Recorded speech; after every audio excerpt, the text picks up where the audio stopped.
Happy Monday, June 26th. How are you? Thank you for opening your copy of this week's newsletter.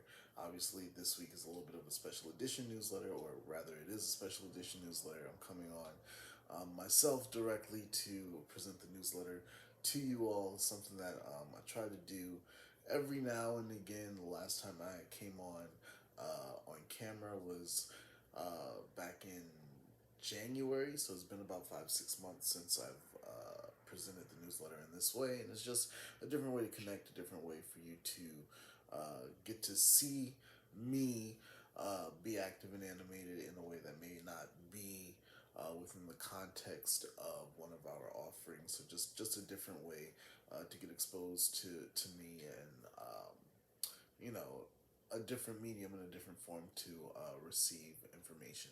So, super excited and grateful to be able to be on and to have a moment of your time to just, share what's latest and what's going on this week. To that end, I also want to highlight, or rather, to that end, I want to highlight um, our website. So I don't know if you've had an opportunity, and if you haven't, hopefully you take the opportunity to go visit the Life with Ken website, which has recently had the front page updated.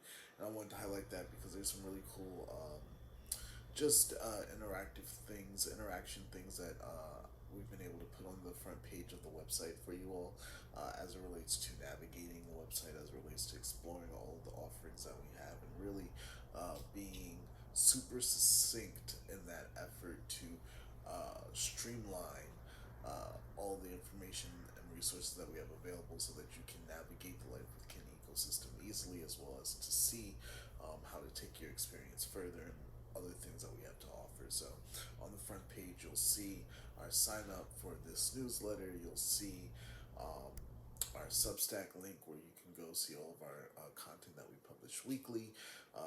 You'll also see there um, different reviews that we've gotten recently, and I encourage everyone, if you have the opportunity or if you would like to write a review. Your feedback matters as it relates to the content I produce, and how we here at Life with Ken want to grow and expand over the course of time and continue to provide you with valuable information that is relevant and familiar and informative. Um, Additionally, we have on our website, you'll see information about our courses, as well as this newsletter, the hub, and how to navigate all of that, all of those things. So it's just one step in the right direction, I believe, as it relates to growing Life with Kin and um, making sure that, once again, like I said, providing you all with the most relevant and pertinent information as possible. Both, obviously I do some social commentary, but I'm also more so interested in your edification, more so interested in you becoming all that you were created to be, and you finding your space in that realm of possibility to actualize and become the most you possible within the context of your skill set, within the context of your environment, within the context of your desires. The word desire means of the Father. Father there is referring to a spiritual deity, so God or the universe. You can't get wet by the word water. How are you actualizing your destiny in the realm of that context? That's obviously what we focus on here more so. So your feedback really helps as it relates to giving you pertinent, valuable, and relevant information in that context to help you in your growth and maturity in your life journey. And that's why Life with Ken is here, to be that layer of support for you as you go through life and are uncovering different things and learning different things. And sometimes it can be jarring to process information. One of the things that I've personally been learning and realizing recently is that there's so much information out there. It can be hard to know what's the right information, the wrong information. Do I need to know this right now? Don't I need to know this? Or yeah, so it's a whole plethora of content available right now. And so one of the things that I've been, uh, in thoughts of recently has just been, you know, how to provide information uh, that's prayerful in terms of me thinking about it and praying about it as it relates to, do I want to share this with you all And then also just making sure that I'm just encouraging you all to make your own decisions at the end of the day as it relates to your quality of life, because I spend this 5-10 minutes with you all on a Monday through the newsletter.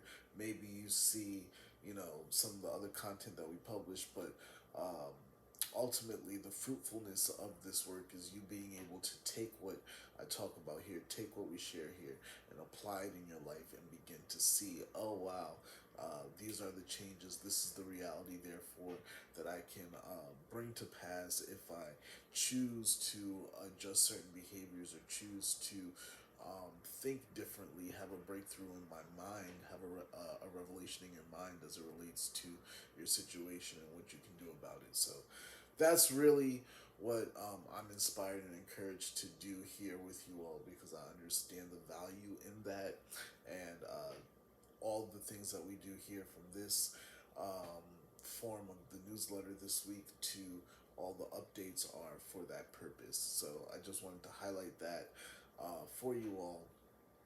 And then finally, um, I just wanted to take a moment to discuss with you the word of encouragement, what I want to encourage you all on for this week. There is no what I'm interested in this week. I typically try to do that um, in article form. I don't really want to come on here and just rattle off what I'm interested in.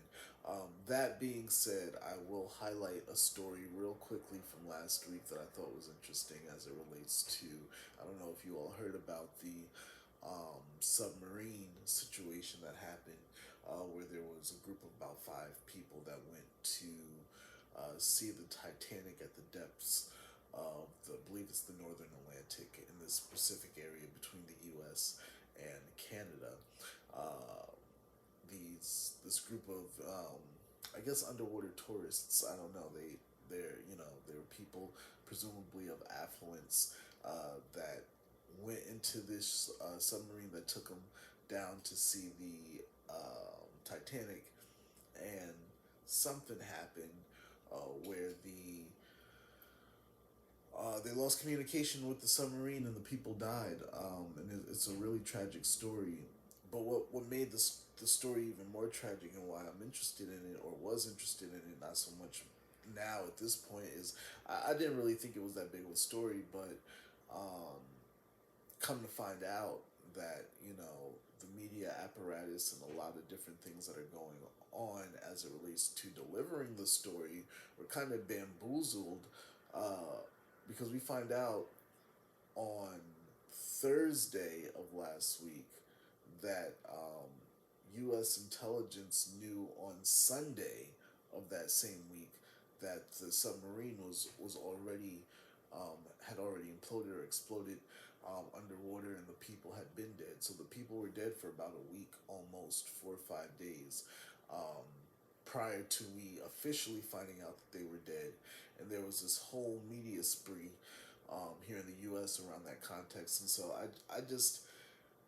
I don't know, that sticks out to me as an interesting story, and maybe, who knows, maybe it'll come back up again this week. I try to tell stories that are relevant, but like it bamboozled me a little bit on that point of like a whole week.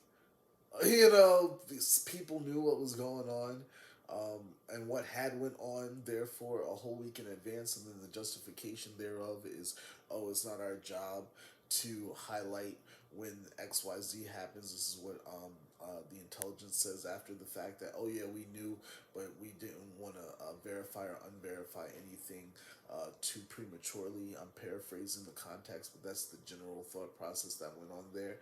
Um, I don't know. I just think that was a lot, especially at the same time as a mini coup happens in Russia. So there's so much there, and so like I said, I don't really like doing what I'm interested in this form or in this context. But I guess I just gave you a little bit there. Um, but you'll get a more full, and part of the reason why is that when I write those articles out, um, I get to study a little bit more and get some more relevant information as it relates to the topic. So I don't want to speak prematurely, or I guess it wouldn't be prematurely. At this point, I don't want to speak on something with not the full amount of information or not a fully developed thought in my mind, so that I can tell you my full opinion on why I'm interested in those things and why you may want to be able to carry those stories out in the week with you and, talk, water cooler talk, whatever the context of that situation is. But I digress. Finally, I want to give you the word of encouragement this week, and this week I want to encourage you to not. I'm gonna say it like this. This week I want to encourage you to not be afraid to rebel, or not be afraid of. Yeah, not be afraid to rebel. I was gonna say not be afraid of rebellion, um, but I don't necessarily know if that's the most appropriate way of putting it. So when I'm saying don't be afraid to rebel, what I'm saying is like you may find yourself in a point or place in life sooner rather than later, um, where your understanding of what you're experiencing changes, and that's just normal. Like, as you grow up, you get more information. I'm sure you've heard the phraseology of know better, do better. So as you are exposed to different thought processes, exposed to different ideologies, exposed to different um, ways of thinking and different thoughts, uh, you may find yourself in a position, place, or mental space where it's almost mask off. You're like, goodness gracious, like what is life? Like, is my life real? What is the context thereof for this thing to be in place?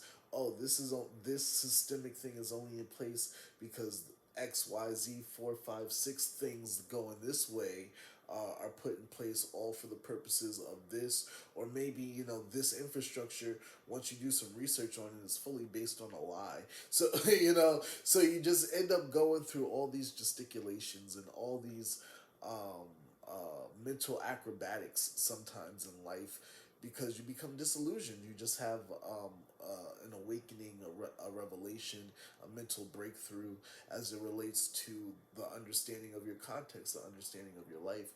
And sometimes when you're presented with that type of information, and that type of information goes against what you believe, goes against how you would like to exist, goes against what you want to do with your time here on earth. We all have a certain amount of time here, whether it be a lot of time from the point of view watching this video, or a little bit of time from the point of view watching this video. We all have a certain amount of time before we die, before all of us draw our last bit of breath and you're cremated or put 6 feet under the ground. Everybody dies. And so what do you do with that time? And so sometimes you may have a revelation, and I may have mentioned it in an article or something, where it's like um, who you are, what you want to say, your desires, what's placed on your heart, spirit, and mind might be different, or not in the same lane as what's going on in society and what society is talking about. There is absolutely nothing wrong with that. If anything, it's probably a good thing, because you don't want to always be going with the sheep, and being someone who just follows everyone and follows everything right off of a cliff. Growing up, my family, my parents would say, um, if someone jumped off the cliff, would you follow them that way as well? So it's like you don't want to be that person that's willing to blindly jump off a cliff, especially within the context of your life. And so when I say encourage you to rebel, if you come into that place or space in your heart or mind where you're having that level of disillusionment within yourself, and you're like, I don't know what to do. Um, the best thing for you to do, in my opinion, is just to reflect on who you are, reflect on what you want, reflect on your values, reflect on your motivating factors, reflect on your desires, identify, you know, how you can still get there, identify proactively, okay, what is the cognitive dissonance that I'm facing, and how is this in relation to what I want to accomplish? And then maybe you have to do a self inventory and have those hard, difficult questions with yourself about, you know, do you really want to accomplish that thing anymore? Do you really are your goals still the same, or have your goals changed in lieu of new information? Um, and so, yeah, I think that the idea of encouraging you to not be afraid to rebel is to encourage you to say that even in the face of whatever it is that you're experiencing, whatever it is that you're interpreting, whatever new information you've received, um, regardless of whether or not that information holds any power or holds any authority over your mindset and over your lived condition, you can still choose to decide whether or not, or how much rather, influence that's going to have on your life. So, yes, you may be bound or constricted or conflicted over this one thing, but if you still have a desire in your heart, if you still have your mind made up in a certain way, don't let the obstacles of uh, unfortunate or unfavorable things or realities um, hinder you or stop you from going forward and pushing forward. So sometimes that looks like in the face of adversity, I understand what my challenges are, but I'm going to rise above the occasion. I'm going to find a way to make it work. And that's really what I'm encouraging when I say don't be afraid to rebel, because the opposite of saying, you know what, I'm not going to take whatever crap is handed to me is I am going to take whatever crap is handed to me. And not to be vulgar, but you don't want to eat crap. You just don't. And so sometimes for you to find the wherewithal, the self determination in yourself is valuable, and the way you do that is by going against what everyone's telling you to do. If everyone's saying zig, you probably should be zagging, and zagging is probably the right thing for you to do anyway, as it relates to your own personal context. If you're thinking about zagging, then zagging is probably the right thing. So I just want to encourage you with that. Don't be afraid to rebel if you identify things in your life that aren't necessarily going with your frame of reference as it relates to how you want to live your life. Then don't be afraid to think of different things. Don't be afraid to uncover a new way. Don't be afraid to go a different path if that means that you will get to a place ultimately that you would like to be, ultimately that will allow you to see meaning in your life and fruitfulness and purpose and all the like. Um, because the control apparatuses and the things that be want you to fit in a box, want to snuff out your creativity, want to snuff out your imagination, want you to work and want you, first of all, want you to work period for 40, 50 years of X amount of hours a week and drain you of any type of value that you have, and then call that value profit that certain people sit on that you don't get the fruits of yourself. So that's already a whole nother layer of it. And then once you boil that layer down and look even further, you may realize, okay, um, either I go with the flow and deal with that and allow that and just give up on the aspirations that have been put in my life, and therefore commit a certain level of suicide, not necessarily literally but metaphorically, as it relates to killing off your ideology, killing off your mindset, killing off your beliefs, all for the purpose of placation, all for the purpose of going along to get along. You can end up in that place and space, and it does take some gumption. It does take some wherewithal to say, you know what, no, um, you're not going to take everything that I have from me. You're not going to take my essence. You're not going to take what makes me human and try to program it into a computer and have me so I'm out of a job, and have me so that I can't afford any goods and services for myself. So what I'm saying is, and I'm not trying to make any drastic claims or anything like that. All I'm saying is part of self determination, part of self actualization, part of realizing your fullest potential is not being afraid to pursue it. And sometimes the way you pursue what you want most is by saying I'm not just going to take the crap that's being handed to me. If you like filet mignon, why are you going to sit there and eat dog food? Like you have to choose to say, you know what, they keep giving me dog food, but whoever the proverbial they is, or whatever the context of your life is, where you feel like that might be happening to you, for you to say, you know what, I'm gonna go freaking to the back and see the chef and see what's going on. Proverbially, whatever the context is, I just want to encourage you to take your life into your own hands this week. Don't be afraid of that if the opportunity presents itself, and if the opportunity does present itself and is different than convention, don't be afraid of that either, because that might be the right thing. So I just wanted to say all of that. I know. I want to say I was a little long, but I wasn't, because I don't get to do this often. So I think there's nothing wrong with taking time to connect with you in a meaningful way. Hopefully, you stuck around through the whole thing. Um, and yeah, uh, hopefully you have a wonderful week. Thanks for being a part of Life with Ken, and I appreciate you. Bye.